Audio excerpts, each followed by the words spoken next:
Yuda? Nene la ya utikamono. Konto wani kamo? Kuduga. Kono wadi tonno? Ndiko walu tolang. Ko hondu wadi ko tana wadi kamo? Nene ko ande miemi. Ande?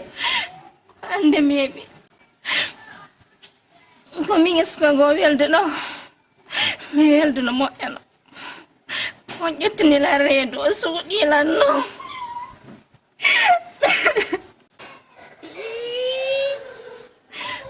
O suudi ma? Nyalno mi ego ma me mani kero. Ala no ko mi wona. Mawɓe ma ɓen no andi ko are duujo? Mi andi. Ko ɗum ɓeɗa ɗorma? Suka on dogi? Suka on suudi kel. Bon. Nene mi fala yo wernam fiyan. Ko ɗum yewtini lan. Ɗum hewta gulaɗi ta wullu. Ari ayni assalamu aleykum accuminamama aleykum salam ka wullay. Ano a anata a anu no hankin ɗo ya uddutude bafal ngal naata ɓaya naati ta anu hande kadi miɗo mari boboɓe miɗo mari taniraɓe ko joƴƴininmi ɗo ko ittugol ande a faami awa mi nani. yo joni si ayi ɗo fo komin tun wonɗo sa ani ari ɗo mi ittante nden ande nani Awa nen. ɓaya a anda ɗo mi andama a andala a ari haka an komi wawi komi waɗante Ana ko mi wona.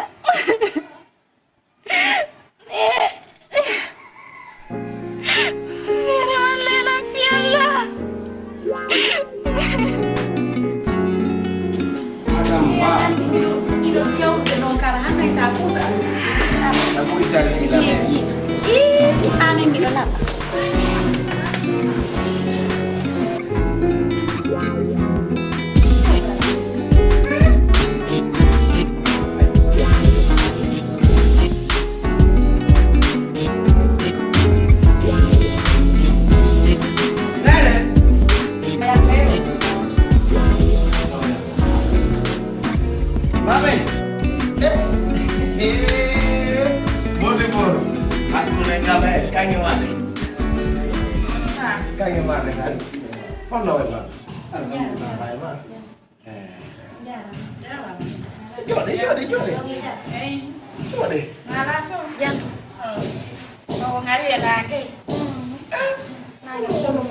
Ngani min halan no ko nyalli o min are.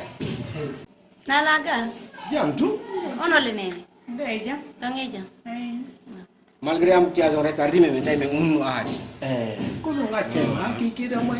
Non men ngari. Nange no wuli ha fejjiti. Men taw yo men ngarutu. Na wala ton. Jam. Alhamdulillah. Ayo kawtangal fu no jam ton. Be fo be jam. Ayo. Vraiment nyalade do seda babe.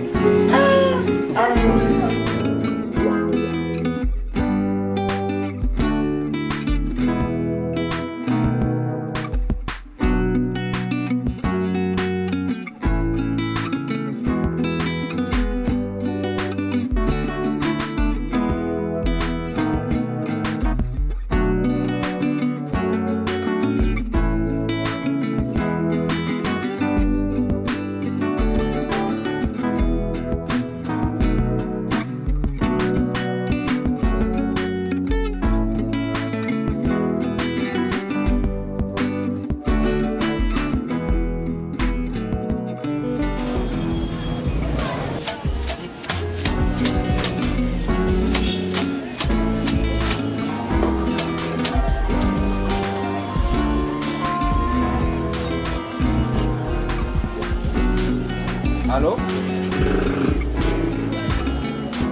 Oui. Mais atit wokuni atit dala hari min tigilam fala mano. Wow, jida do di no man ki di pakke. On continue si yaw no do. Ah, mi ngondo ko jipi ko mi konti ko bay jipi be jipi ni mi konti no man ki di pakke e ko windu da. Donc verifie on ngandi na lan godi o kisa.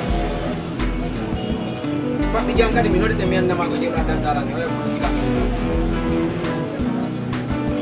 mais andi non hunde wotere to misi mi nodima fi makiti wona hande ko parce que si lanmi mi da client be arabe lando tawa ala ani ko si wodi ke mi nodda ma no mi noddirma ko ya adu ki sanse be landi gara no wodi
Ndar taga di patong parce que dan di pat la ni kasu du yi gonga me jete ngoto ka bon goto yana nan ça suffit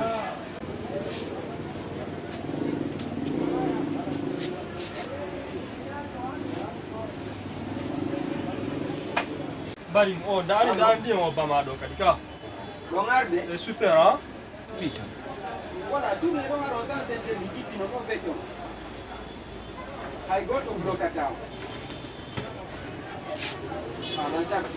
Marwan.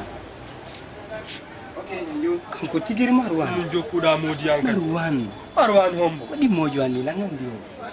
Ba mojo ma hon. Ay ko ko jetti ben yo fus en yo bata. Mojo ani ko men jandi. Bari ndara dum ngacci no goyi. Kera hola ko me ala mako. Ko ni mojo ani ko mi ber o ko kam mi ber sinomo. Nous sommes maintenant dans le monde moderne. Je sais, nous vivons dans le monde matériel. Mais on a la hakuyame, ariga ba ya joni, arim jetta dum do mada emballage mi na maya akidame. Fus on va rien payer. Ah joni.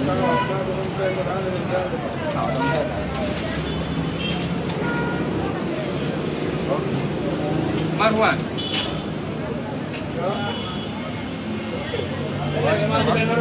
Marwan. Deh. Vraiment Mouarima. On s'est quitté depuis il y a de cela une année. Mouarima, nous comptons là. Place.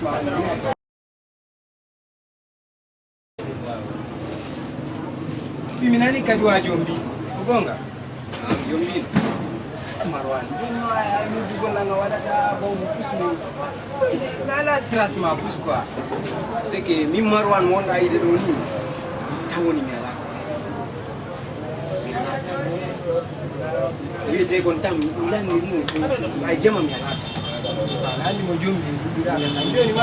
comme ça, je vais devoir te laisser. Pas dans le placement numéro tu après. Ok, problème là. Mais ça yo, un calculateur de mon côté. 4 kilos. Quand on dit que tu es Johnny Goye Marwan. Mais nous on a là pour demain. Ouais, tu vois que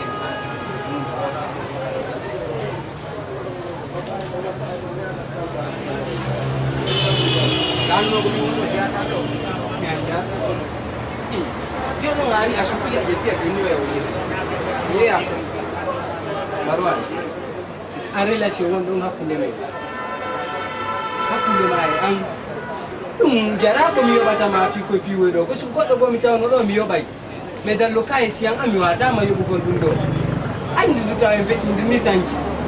Ansi angara ko auto mitaw ma mi jetto to angala ado akala landa ko dum.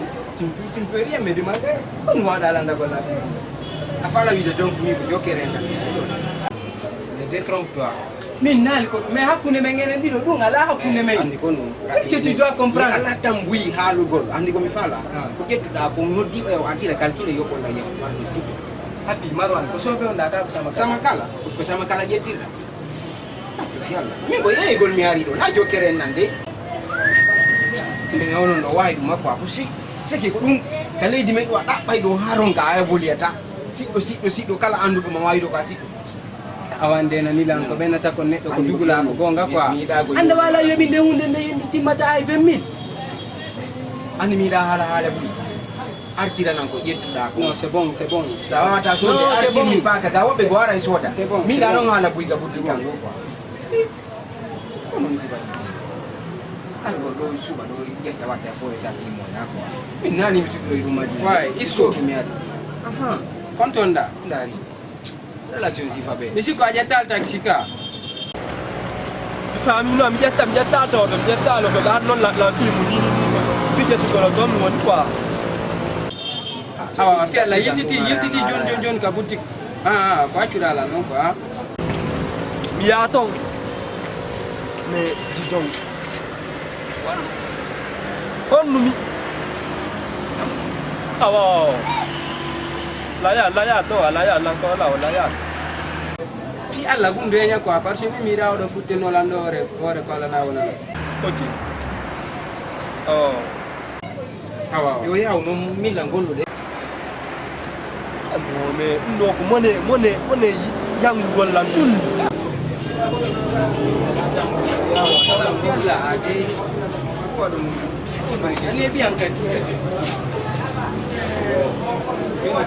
Oh, calculale qua. Calculale. Calcula ka venga ka wonno. No, calcul falla la mo bana wa. No calcul bon.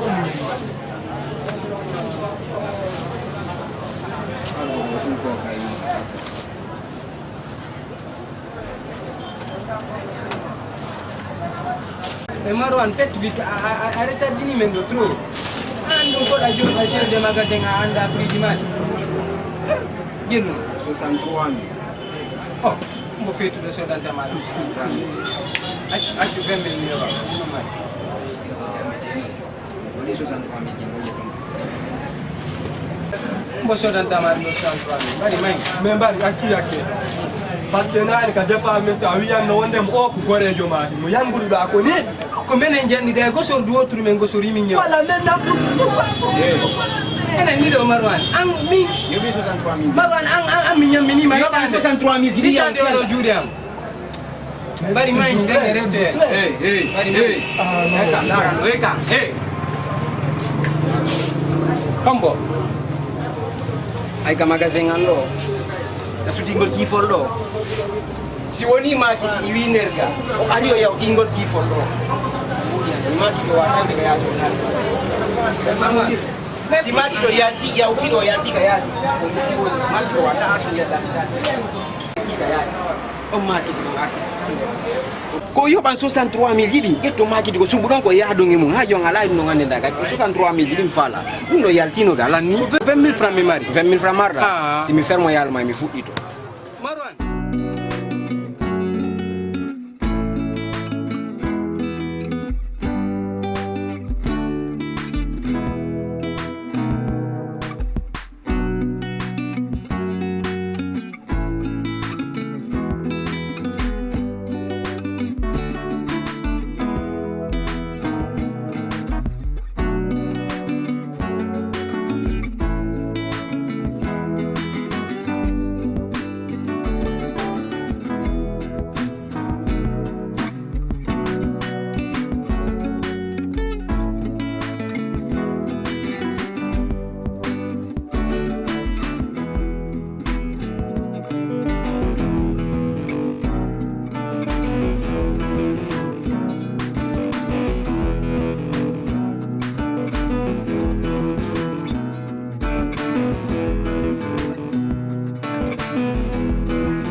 Kongol de fiala sa fa nda landerga a problema di lan kama nandi pottoro ngada feno an ko buruma an sulmer ko buruma o ala ko fandi ma o ko fenande am mutti fenande ma ko ha iyala data ko ma sakko iya hittini Mariam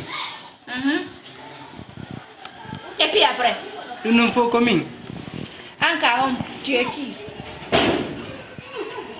ok sans plus tarder quoi de nos lankama fi esquiza gol quoi parce que la handi ko fetti gon pop quoi no gasa an tu prends comme si j'étais coupable a famille et endero ngafero min ko mino sanjo c'est à dire ko gonga ko benata ko kendare wotere lubbini mayo quoi a famille donc Marwan omo sikki data lan ngé mum on ko vrai traite jono min kadi Marwan ko wadi lankon ko luttete fille de quoi donc ça y me di recherche mi jindi do fo mi labbiti ma ngi di hande nani tun quoi rien n'est venu au hasard a famille donc si mi ari kadi kamado andu c'est dans le but d'un service quoi et d'un objectif bien défini quoi donc ara Marwan lui c'est un traite